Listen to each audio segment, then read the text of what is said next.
The neighborhood system then ties to the motor. So now again, everything is working from the bottom up. So infrastructure, now we take the 93,000 tons of waste from the Megeso. 35,000 is approximately residential. That can be easily distributed. We can also put a disaster recovery center in each one of those locals as well. Because each part of the island has a different issue with flooding or fires or whatever. So we build up those centers ahead of time. We don't wait for the disaster to come. We're prepared for the disaster when it comes, no matter what type of disaster it is. The other thing I see is people's rights. People's rights have been infringed upon and usurped at every turn. And COVID was the greatest example. How ludicrous to tell people you can't go into the city. You can't go to a graduation. You can't go to a funeral. There was no issue, there was no research done to determine if that was a real pandemic or not.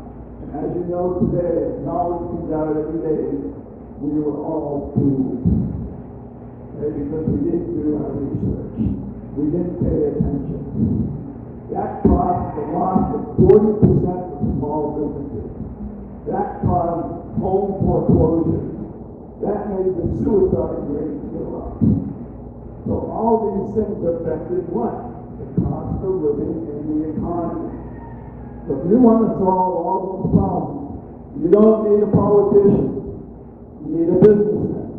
Someone who understands that. Someone that grew from the bottom and knows what it's like to be poor, and knows what it's like to pull yourself up out of it. So we look at our youth in the future that you asked for, 10 years ahead, I see our youth thriving. I see the island thriving. Self-sufficient, independent, not only food independent, but island independent.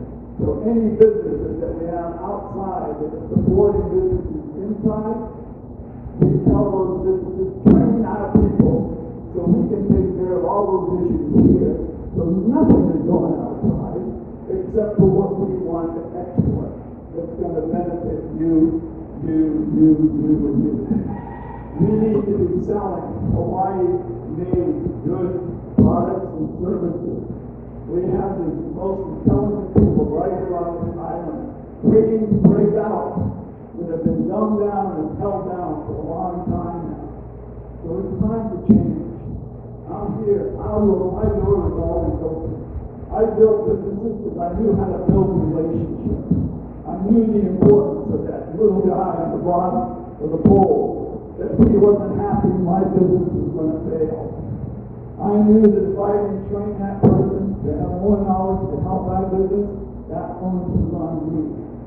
So my administration is not going to sit in the ivory tower looking down at you. Our administration is going to be out with you and the people. Thank We you. want to hear your voice.